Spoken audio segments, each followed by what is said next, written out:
Hi everyone, welcome. मेरा नाम है कृतिका और यहाँ पे हम लोग कवर कर रहे हैं Himachal GK for HS prelims 2023 जो कि जुलाई में होने वाला है। ये सीरीज़ काफ़ी रहेगी आपकी प्रिपरेशन के लिए। इसमें हमने हिस्ट्री ऑलरेडी कवर कर दी है और ज्योग्राफी के साथ हम लोग आगे बढ़ रहे हैं। आज का जो टॉपिक है वो है रिवर्स इन हिमाचल। वैसे तो मैंने ये कवर किया है, लेकिन आज हम प्रीलिम फैक्ट्स देखेंगे कि कहाँ कहाँ से जो है सवाल पूछे जाते हैं। तो सबसे पहली चीज़ है कि हिमाचल में कितनी नदियाँ हैं। तो हिमाचल में 5 प्रमुख नदियाँ हैं जिनके नाम हैं चेनाब, रावी, ब्यास, सतलुज और यमुना। सबसे पहली बात आती है साउथ टू नॉर्थ, इनको लगाना चाहिए नॉर्थ टू साउथ दोनों तरीके से। इनके बहुत सारे नाम हैं। नाम जो हैं उनके ऊपर सवाल पूछे जाते हैं। इनके वैदिक नाम हैं, संस्कृत नाम हैं, इनके ग्रीक नाम भी हैं। फिर आते हैं कि ये हिमाचल में एंटर करती हैं या ओरिजिनेट करती हैं, कहाँ से करती हैं। जैसे कि आपकी हम लोग देखते रहे हैं रावी जो है बड़ा बंगाल से निकलती है, ब्यास रोहतांग पास से निकलती है। फिर ये जो आपकी सतलुज है ये राइज तो करती है तिब्बत से, लेकिन एंटर करती है हिमाचल में शिपकिला से। वैसे ही इनकी जो ट्रिब्यूटरीज है उनके ऊपर भी क्वेश्चन आते हैं कि वो कहाँ कहाँ से राइज करती हैं। क्वेश्चन जो है वो भी मैं आगे दिखाऊंगी, ठीक है। जैसे कि पब्बर है, ये चंद्रनाहन से निकलती है शिमला में। गिरी आ गई, ये कूपड़ पीक से निकलती है। पार्वती है वो मानतलाई से निकलती है। सो इस तरीके से हम लोग यहाँ पे बहुत सारी रिवर्स जो हैं पढ़ेंगे, इनका जो ड्रॉ भी करते जाएंगे साथ साथ में, और फैक्ट्स भी मैं आपको बताती जाऊंगी क्या क्या पूछा जा सकता है इसमें से। तो आगे बढ़ने से पहले सबसे पहले ये प्लेलिस्ट अलग से बनी हुई है इस सीरीज़ की, इसको सब्सक्राइब कर लेना है ताकि आप कोई भी वीडियो मिस ना करें। उसके अलावा इकोनॉमिक सर्वे और जो न्यूज़पेपर है वो भी मैं साथ साथ में कवर कर रही जा रही हूँ, ठीक है। पीडीएफ की अगर मैं बात करूं वो आपको हमारी मोबाइल एप्लीकेशन पर मिलेगी, जिसका लिंक डिस्क्रिप्शन बॉक्स में दिया गया है। ये जो 2 कोर्सेज हैं हिमाचल जीके का और एचएस की टेस्ट सीरीज, इसके फ्री रिसोर्सेज नाम के फोल्डर में है। इसका प्रिंट आउट निकलवाइए, साथ साथ में पढ़ते हुए जाइए। ये जो टेस्ट सीरीज है इसमें बहुत सारे आप लोगों ने बोला था कि इसमें फुल लेंथ टेस्ट जो है ज़्यादा करने हैं। पहले 5 थे तो अभी 10 कर दिए गए हैं। जिन्होंने भी इसको सब्सक्राइब किया है तो अभी फुल लेंथ जो है आराम से आप देख लीजिए। तो चलिए शुरुआत करते हैं रिवर्स की। हिमाचल में 5 प्रमुख नदियां हैं। सबसे ऊपर अगर हम बात करें तो बहती है चेनाब। चेनाब जो है वो चंद्रा और भागा से मिलके बनती है, तो इसीलिए हम लोग इसको चंद्रभागा भी कहते हैं, ठीक है। अभी ये निकलती है बारालाचा पास से और आपके लाहौल स्पीति में बहती हुई आगे चंबा में ये एंटर करती है। ये अगर बाय वॉल्यूम हम बात करें तो सबसे ज़्यादा पानी इस रिवर में है पूरे हिमाचल में। ये नहीं सोचना है, यहाँ पे ये दिमाग में आएगा कि सतलुज में है, क्योंकि सतलुज सबसे लंबी बहने वाली नदी है। लेकिन जब हम पानी की बात करते हैं तो सबसे ज़्यादा पानी चेनाब में। फिर नीचे आए हम लोग रावी की तरफ। कांगड़ा के बड़ा बंगाल एरिया से ये राइज की और फिर आगे जो है चंबा को इसने जो है 2 भागों में बांटा। फिर आ गई ब्यास। ये कुल्लू में रोहतांग पास से यहाँ पे ओरिजिनेट करती है, आगे बहती हुई आती है, फिर मंडी में एंटर करती है। इसी के किनारे सुजानपुर तीरा भी बसा हुआ है। और फिर आगे जब ये आती है तो यहाँ पर आप देख सकते हो ये है पोंग डैम। तो महाराणा प्रताप रिजर्वोयर जो है वो भी इसी रिवर के ऊपर है, ब्यास के रिवर। फिर आ गई हमारी सबसे लंबे बहने वाली नदी, तो ये 320 किलोमीटर। सतलुज जो है हिमाचल में 320 किलोमीटर बहती है, बहुत सारे डिस्ट्रिक्ट से होके गुजरती है, जिसमें सबसे पहला है किन्नौर, फिर आता है शिमला। एक तरफ शिमला है, दूसरी तरफ कुल्लू, फिर मंडी है, एंड देन जो है सोलन और मंडी की बाउंड्री पे भी फ्लो करती है और आगे जो है नंगल से बाहर निकल जाती है हिमाचल में।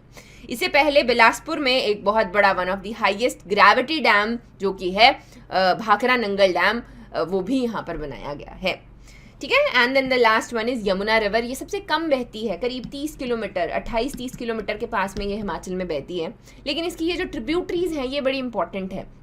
जैसे हमने देखा पब्बर देखी, गिरी है, असनी, बाता, ये बहुत ही ज़्यादा इंपॉर्टेंट है। एक एक करके देखते जाएंगे, लेकिन सबसे पहले हम लोग देखेंगे इनके नाम। जो एक दो है इनके ये नाम है। फिर जो है वेदों में जब इनका मेंशन किया गया तो इनको डिफरेंट नामों से वहाँ पर जाना जाता है, और फिर जो है संस्कृत नाम भी इसके हमें देखने को मिलते हैं। सबसे पहले वैदिक नाम। ये है आपका टेबल है, इसका स्क्रीनशॉट लेके सामने ऐसे चिपका लेना है वहाँ पे, क्योंकि ये इंपॉर्टेंट है, हर बार पूछे जाते हैं यहाँ से सवाल। तो पहला आ गया चेनाब। चेनाब को वेदों में अस्किनी कहा गया है और इसका संस्कृत नाम है चंद्रभागा। तो ये इजी हो गया, चंद्रा और भागा मिलके चेनाब बनाती हैं। संस्कृत में हमने इसको चंद्रभागा कहा और ग्रीक में इसको असेसिन्स कहा। ग्रीक जो नेम्स हैं, सिंस अलेक्जेंडर भी आया था, तो 2 नाम बहुत इंपॉर्टेंट है, एक है रावी और एक है ब्यास। इन दोनों को जो है अच्छे से याद करना है कि रावी को हम ग्रीक में कहते हैं हाइड्रिस्टर और ब्यास को कहते हैं हाइफिसिस या फिर रहोडियस। फिर आते हैं इनके वैदिक नाम। वेदों में रावी को पुरुषणी कहा जाता है और ब्यास को कहा जाता है अरिजिक्या। संस्कृत में कहा जाता है ईरावती रावी को, और संस्कृत में ब्यास को विपासा कहा जाता है। ये जो विपासा है ये ऋषि विश्वामित्र ने इनको यहाँ पे ऋषि वशिष्ठ ने इनको कहा था, याद रखना है, वशिष्ठ ने।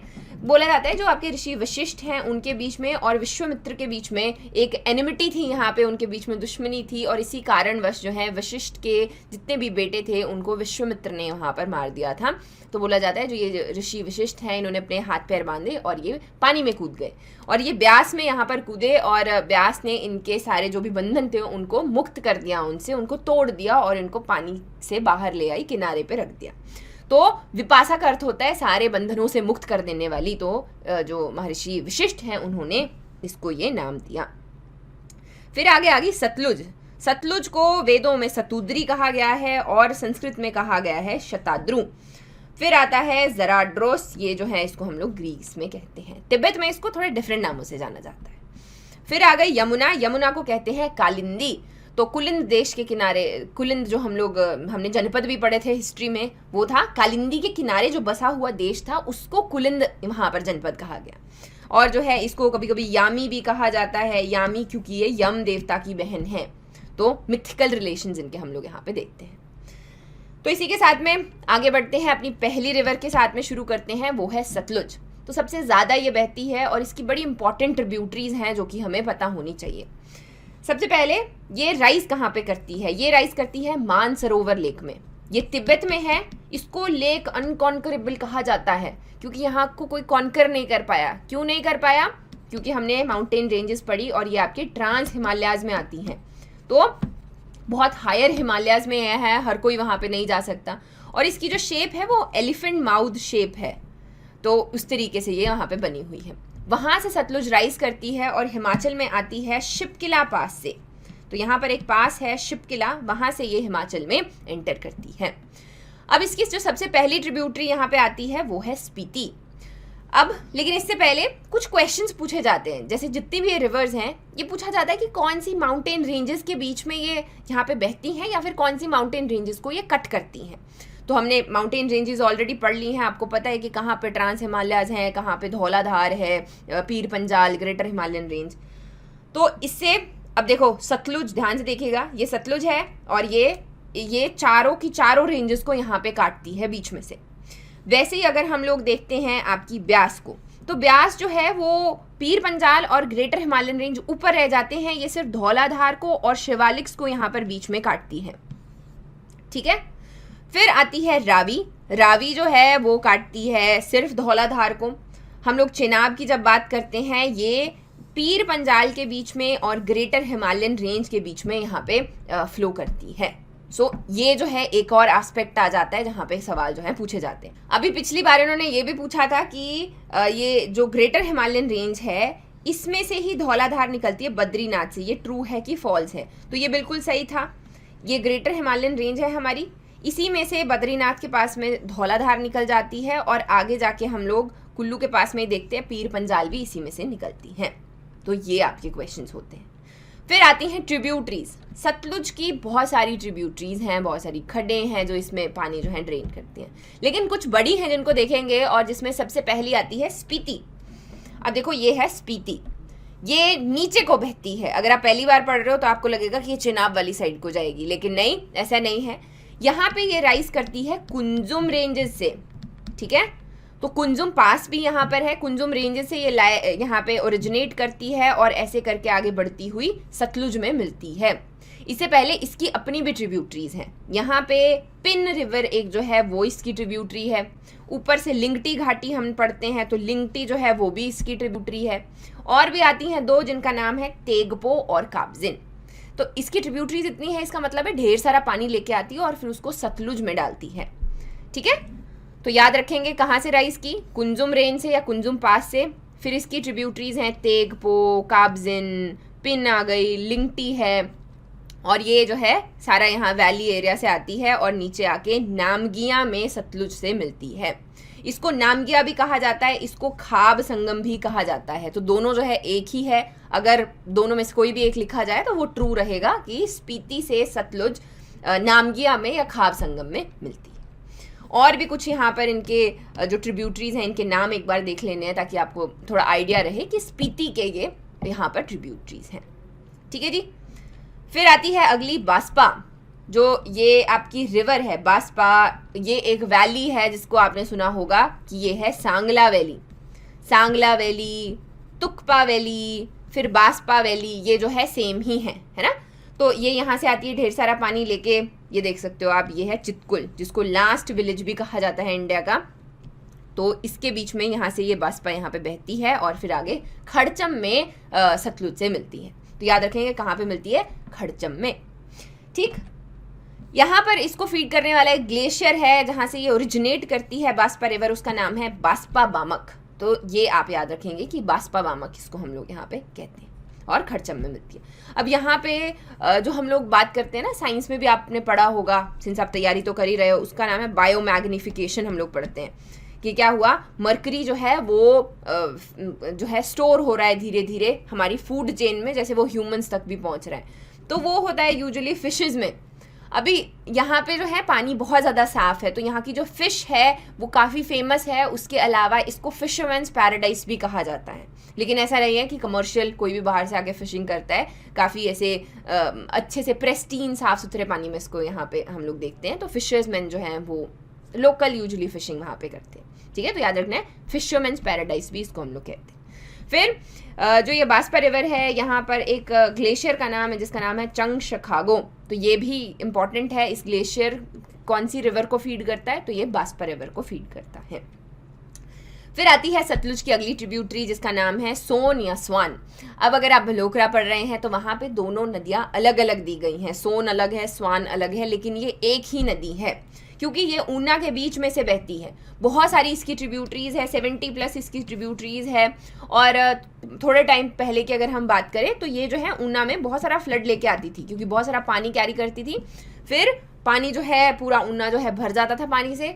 अभी फिर एक प्रोजेक्ट चलाया गया जिसमें एम्बैकमेंट की गई है, तो जो है पानी को अलग अलग जगह चैनलाइज किया गया कि ऐसे ऐसे करके एग्रीकल्चर के लिए इसको यहाँ पे यूज़ किया जाएगा। तो जब हम पढ़ते हैं कि सौरो ऑफ ऊना किसको कहा जाता है, तो sorrow of Una Swan river को कहा जाता है। अभी भी कहते हैं, किताबों में लिखा गया है, लेकिन अब ये सौरो नहीं है, अब इसमें पानी भी कम हो गया है। जो एग्रीकल्चर है उसके लिए भी थोड़ा बहुत यूज़ किया जाता है, लेकिन इसका पानी उतना रहा नहीं। फिर आता है सवाल, ये राइज कहाँ से करती है। तो ये राइज करती है इन रेंजेस से। जो ग्रीन वाली है ये है 16 सिंगी रेंजेस, लेकिन इसका नाम अलग अलग है। जब ये हमीरपुर में होती है तो इसको 16 सिंगी कहा जाता है। जब ये यहाँ पर है हमीरपुर में, ये आपके ऊना में है, तो ऊना में इसको जसवान धार कहते हैं या फिर कहते हैं चिंतपूर्णी धार। तो अगेन अगर पूछा जाए कि स्वान या सोन कहाँ से राइज करती है, जसवान से, चिंतपूर्णी से, वो भी सही है। 16 सिंगी लिखा जाए वो भी सही है। ये एक ही रेंज है, ये देख सकते हो आप, ये जो है एक ही रेंज यहाँ पर है जहाँ से राइज करती है। फिर बड़ा इशू होता है क्योंकि इसमें ढेर सारे एफ्लुएंट्स जो हैं, इंडस्ट्रियल एफ्लुएंट्स, वो डाले जाते हैं। फिर पंजाब में पानी आता है तो बोला बहुत ज़्यादा पोल्यूशन इसकी वजह से यहाँ पे होता है। इसकी जो ट्रिब्यूटरीज हैं उनके थोड़े से नाम आपको पता होने चाहिए। गरनी खड है, अम्ब वाली खड, हम खड, बरेड़ा खड। सो ये बहुत सारी खड यहाँ पे छोटी छोटी इसकी ट्रिब्यूटरीज हैं। कहाँ पे बहती है, शिवालिक हिल्स में ये यहाँ पे बहती है। नेक्स्ट आ गई नोगली खंड। अगर कोई रामपुर गया है, रामपुर बुशहर, वो इसी के किनारे बसा हुआ है। ऐसे साथ में जो है सतलुज की ये ट्रिब्यूटरी है जो जा रही है नोगली, और एकदम उसके साइड पे जो है रामपुर बुशहर आपका यहाँ पे बसा हुआ है। ठीक, नेक्स्ट आ जाते हैं हम लोग आगे ब्यास की तरफ। तो ब्यास को मैंने बताया आपको कि विपासा क्यों कहा जाता है, सारे बंधनों से मुक्त कर देने वाली, है ना। और ये राइज कहाँ पे करती है, तो राइज करती है ये रोहतांग के पास रोहतांग पास जो है वहाँ से ये राइज करती है। यहाँ से कुल्लू में फ्लो करती है। बड़ी सारी इसकी ट्रिब्यूटरीज है, मलाना, तीर्थन, सेंज, पार्वती, जो इसमें ढेर सारा पानी लेकर आती हैं। फिर ये एंटर करती है मंडी में, और मंडी में सुकेती खड इसकी ट्रिब्यूटरी है, ऊपर से उल आती है। तो अब देखो क्वेश्चन थोड़ा घुमा के भी पूछ लेते हैं जैसे ट्रिब्यूटरी ये नहीं पूछेंगे कि किसकी है, ये पूछेंगे कि उल जो ट्रिब्यूटरी है, ये एलाइड में पूछा गया था, ये ब्यास की ट्रिब्यूटरी है, लेकिन ये कौन से डिस्ट्रिक्ट में ब्यास से मिलती है, तो कौन से डिस्ट्रिक्ट में मिलती है, मंडी में। अगेन जब अपने हाथ से मैप पे ड्रॉ करोगे तब ये अच्छे से याद होगा। फिर ये आगे बढ़ती है, इसकी एक और ट्रिब्यूटरी जो है न्यूगल है, अगेन कांगड़ा से फ्लो करती हुई आगे जाती है और मिर्थल से बाहर निकल जाती है। तो यही जो फैक्ट्स है वो यहाँ पर याद रखेंगे। मंडी में कहाँ से एंटर करती है, तो ये बजौरा से यहाँ पे एंटर करती है, ठीक है। इलीगल माइनिंग के जितने भी केसेस है, वैसे तो आप ये मेंस के लिए पढ़ोगे, पर इलीगल माइनिंग जितनी भी पढ़ी जाती है वो ब्यास के रिवर बेड्स में, ये वाला एरिया है जहाँ पे पढ़ी जाती है, पढ़ी क्या जाती है, होती है लाइक ढेर सारी। कांगड़ा में नॉन बिलेबल ऑफेंस बना के रखा है इलीगल माइनिंग को, क्योंकि इतनी ज़्यादा होती है। ब्यास अपना कोर्स चेंज करना शुरू हो चुकी है, बट ये मेंस की बातें हैं, इसको अलग से करेंगे। अभी जो है हम लोग देखेंगे ट्रिब्यूटरीज और इनके नाम। तो पहली चीज़ है ये, यहाँ पे जितने भी कुल्लू में हैं ये आपने सारे ट्रैक्स भी सुने होंगे, यहाँ पे ट्रैकिंग करने के लिए लोग जाते हैं। सोलांग है मनाली के पास, मनु नाला है, सरवरी है, फिर आपका मलाना, पार्वती, सेंज, तीर्थन, ये सब जो है घूमने वाली जगह है। सब लोग ट्रैकिंग जो है, अगर आप इंस्टाग्राम भी देखते हो तो उस पर दिखती है ना। तो ये सारी कुल्लू में ब्यास से मिलती हैं, ये छोटी ट्रिब्यूटरीज हैं जो वहाँ पे बहती हैं। देखो यहाँ पे लेक भी है, दशहर लेक। ये कौन सी लेक है, यहाँ पे अकबर अपनी बेटी को लेके गया था, वो उसको कोई ऐसे बीमारी हो गई थी, तो दशहर लेक जो है वो इसीलिए फेमस है। या फिर इसका जो फैक्ट है वो यही याद रखना है कि अकबर अपनी बेटी को यहाँ पे जो भी उसकी स्किन डिजीज़ है उससे क्योर करने के लिए लाया था, ठीक। फिर आती है पार्वती और नीचे आती है गड़सा, और फिर वो जो है बजौरा से बाहर निकल जाती, मंडी में एंटर बेसिकली कर जाती हैं। मंडी में भी बड़ी सारी इसकी ट्रिब्यूटरीज हैं, सुकेती खड है, बकर खड है, फिर आपका उल है, ऐसे सोन खड है, तो ढेर सारी यहाँ पर हैं। फिर आगे ये जाती है एकदम हमीरपुर और कांगड़ा के बॉर्डर पे फ्लो करती है, और फिर आती है ऊपर की तरफ लूणी, मूसी, न्यूगल, बाण गंगा, गज, महूल खड, चक्की खड। चक्की खड न्यूज़ में थी क्योंकि उसके ऊपर एक ब्रिज था जो कि टूट गया। उसका रीज़न बोला गया कि एक तो बारिश बहुत ज़्यादा हुई, और दूसरी चीज़ बोलते हैं इलीगल माइनिंग इतनी ज़्यादा इसके नीचे की जाती है, ठीक। और फिर मिर्थल से बाहर निकल जाती है। ये जो ट्रिब्यूटरीज हैं इनके सिर्फ नाम पता होने चाहिए, इतना सा पता होना चाहिए कि ये इनके ओरिजिन नहीं पता कि एग्जैक्टली कि यहाँ से निकलती है, लेकिन इनके जो नाम है वो पता होने चाहिए कि कांगड़ा में मिलती है और ब्यास से ये मिलती हैं। यहाँ पे सारी ऐसे याद ही कर लेनी है, बनेड़, बाणगंगा, न्यूगल, ऐसे करके, ठीक है। लूणी, मूसी, सब इंपॉर्टेंट। आती है पार्वती रिवर, पिछले साल पूछी भी थी। ये देखो इसका फैक्ट जो याद रखना है वो है कि ये राइज करती है मानतलाई लेक से। तो ये आपका क्वेश्चन था, मैंने पहले भी दिखाया था, ये था source of Parvati river is Mantalai lake. अब देखो यहाँ पे इनकरेक्ट पूछा था, इनकरेक्ट, ये बिल्कुल करेक्ट है तो इसको काट दो, ये काट दिया, ये काट दिया और ये भी काट दिया, तो सही आंसर खुद ही निकल गया। तो ऐसे करके भी हो जाता है। और फिर हमने कुंजुम रेंज भी पढ़ी, यहाँ से स्पीति रिवर राइज करती है, और यहाँ पे ही चंद्रताल लेक भी है। तो इस तरीके से बहुत इजीली आप क्वेश्चन कर सकते हो अगर आपको एक दो चीज़ें भी यहाँ पे आती हैं। फिर आगे बढ़े हम लोग रावी की तरफ। अभी जो रावी है उसको हम लोग पुरीशनी कहते हैं वेदों में, संस्कृत नाम इरावती है, और ये राइज करती है बड़ा बंगाल एरिया से। ये देखो ये है आपका बड़ा बंगाल एरिया, ये यहाँ पे फिर हमारे धौलाधार आ जाते हैं, हायर माउंटेन है, यहाँ से राइज करती है। दो ग्लेशियर्स हैं यहाँ पे बड़े बड़े, एक है तंतगिरी और एक है भड्डल। यहाँ से ये पानी जो है कुछ इस तरीके से आपस में भी शेयर करते हैं, एच जैसी शेप यहाँ पे बनती है, और फिर जब ये पानी मिलता है तो यहाँ से रावी शुरू होती है। रावी तो बहुत ऐसे गाने भी बहुत सारे रावी के ऊपर है ना। और फिर ये चंबा के बीच में से यहाँ पे बहती है और खेरी से बाहर निकल जाती है। इस दौरान जो है इसकी कुछ ट्रिब्यूटरीज हैं जिनके नाम हैं तीसा, बेरा, साल, स्यूल, कुगती और फिर आपकी बुड्ढिल। तो ये सारे ट्रैक भी हैं। अगेन अगर आप ट्रैकिंग वाले ब्लॉग्स भी देखते हो ना तभी भी आपको याद हो जाएगा, पर कोई बात नहीं, अगर नहीं भी देखते हो तो भी स्यूल याद रखना है, तीसा और बेरा याद रखना है। यहाँ पे तीसा बेरा हाइड्रो पावर प्रोजेक्ट भी है, छोटा है बहुत बड़ा नहीं है, लेकिन जो है ये यहाँ पे हाइड्रो पावर प्रोजेक्ट भी हमें मिलता है। ठीक है जी, तो ये यहाँ पे आपकी ये रह गई, यहीं पे पास में जाके जो है मणि महेश लेक भी है। ठीक, फिर आगे हम लोग बढ़ते हैं इसकी ट्रिब्यूटरीज की तरफ। तंतगिरी और भड्डल हमने देख ली, कहाँ पर ये है तो ऐसे करके हमने देखी थी ना, ऐसे यहाँ से आपका धौलाधार जाती हैं और ऐसे करके पीर पंजाल है, तो ये पीर पंजाल और धौलाधार के बीच में यहाँ पे फ्लो करती है, वहाँ पे हम लोग इसको देखते हैं। नेक्स्ट आ गई स्यूल, बैरा स्यूल, जो तीसा है वो भी इन्हीं के पास में से एक ट्रिब्यूटरी निकलती है, और स्यूल और बैरा, यहाँ पे बैरा स्यूल पावर स्टेशन भी है, तीसा नहीं था, बैरा स्यूल पावर स्टेशन भी है जिसकी कैपेसिटी है 180 मेगावाट। फिर आगे हम लोग चेनाब की तरफ। चेनाब बड़ी इंटरेस्टिंग है, सबसे ज़्यादा पानी कैरी करती है और फिर राइज करती है बारालाचा पास से। इतनी खूबसूरत है कि लोग दूर दूर से देखने के लिए जाते हैं। टांडी ये जो जगह है हम लोग जानते ही हैं कि जो जितने भी घूमने जाते हैं वो यहीं से जाते हैं। तो सबसे पहले याद करेंगे कि ये कहाँ से राइज करती है। ये राइज करती है बारालाचा पास से। एक तरफ जो है भागा आ जाती है, दूसरी तरफ से आती है चंद्रा। इसमें स्टोरी भी सुनते हैं हम लोग कि एक तरफ जो है चंद्रमा और जो सूर्य हैं, इनके बेटा और बेटी जो हैं वो आगे शादी करना चाहते थे और वो भाग के जो हैं टांडी में आए थे एक दूसरे से मिलने के लिए। तो टांडी से ये चेनाब बनती है और ये आगे बहती है, लाहौल स्पीति से बाहर निकल जाती है चंबा में, और फिर संसरी नाला से बाहर जम्मू एंड कश्मीर की पोडर वैली में निकल जाती है। ठीक है, तो ये इसका यहाँ पे कोर्स रहता है। जो इम्पोर्टेंट ट्रिब्यूटरीज हैं वो है मियार नाला और है सेचर नाला। तो सेचर नाला चंबा में, ये आपका है भी पांगी वाला एरिया है ना, तो पांगी वाले एरिया में सेचर नाला इससे मिलता है, और फिर जो है मियार नाला हम लोग देखते हैं उदयपुर में यहाँ पे मिलता है, लाहौल वैली में ही यहाँ पर है। इसी के किनारे लेक्स भी हैं। यहाँ जैसे आपकी जो भागा है वहाँ पे सूरज ताल है, और जहाँ से चंद्रा है वहाँ पे चंद्र ताल है। तो अब हमने देखा था कि कुंजुम रेंजेस यहाँ पे थी, और कुंजुम रेंजेस में ही आपकी क्या है, चंद्र ताल भी है। ठीक है, इस तरीके से हम लोग यहाँ पर देखते हैं। जो ग्लेशियर हैं वो बड़ा शिगरी ग्लेशियर यहाँ जैसे है, जो हिमाचल का सबसे बड़ा ग्लेशियर है। ठीक, ये जो जब चंबा में एंटर करती है तो ये भुजिंद में एंटर करती है और बाहर निकलती है संसरी नाला में।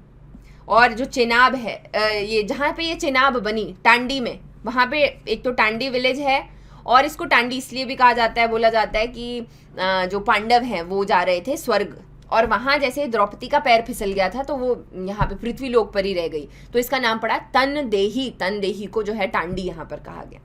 फिर मोनेस्ट्रीज हैं, गुरु घंटाल मोनेस्ट्री है, कारदांग मोनेस्ट्री है, वो यहाँ पर है। तो ये आपका टांडी विलेज यहाँ पर है। ठीक है, ट्रिब्यूटरी क्या है, पहली आ गई भागा हमने पढ़ ली, बारालाचा से राइज करती है। इसको वहाँ के लोग जो हैं गारा भी कहते हैं, लोकल भाषा में भागा को गारा कहा जाता है। तो ये वैली भी, जब वैली भी पढ़ेंगे तो यही वैली होगी जहाँ से ये नदी जो है बह रही है, उसी के साइड को हमने वैली भी बोलना है। तो ये भागा वैली हुई, ये चंद्रा वैली हुई। तो हमने देखा कि उसको गारा बोलते हैं, और जो चंद्रा है उसको बोलते हैं रंगोली। वहाँ के जो लोग हैं इसको रंगोली भी कहते हैं। हार्डकोर जो है, बड़े पहले उसने बोला था कि चंद्रा एक ऐसी रिवर है जिसके आसपास कुछ नहीं लगा है, लोग जो है रहते नहीं हैं, बहुत ही सुनसान सी जगह है ना। और वहीं पर जो है along this river we see Koksar village, जो कि एक इम्पॉर्टेंट ट्रेड रूट है।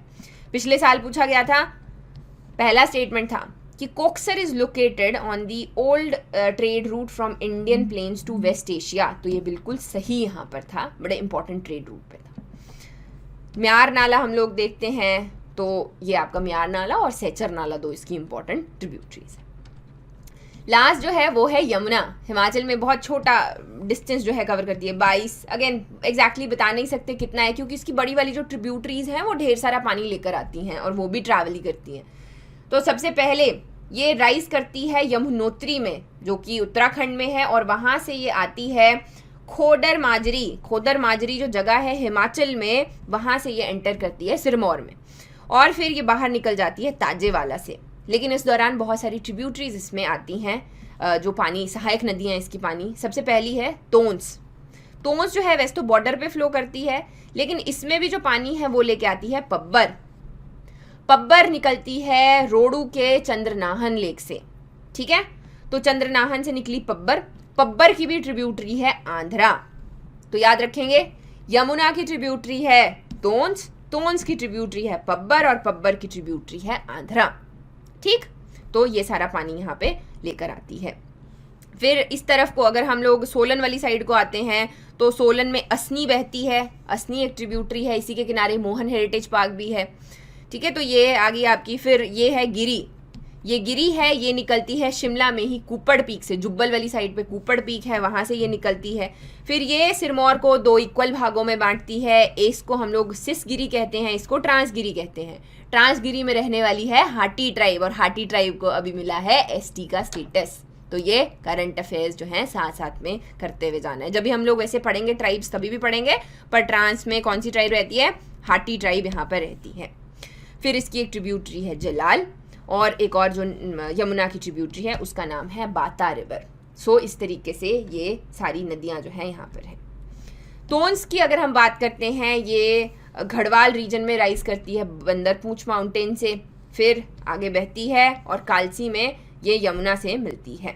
इसकी और भी नदियाँ हैं, रुपिन है, सुपिन है, और जो है ये हरकीदून जो फेमस वैली है वहाँ से निकलती हुई आती है। तो ये हमने देखा। फिर है पब्बर।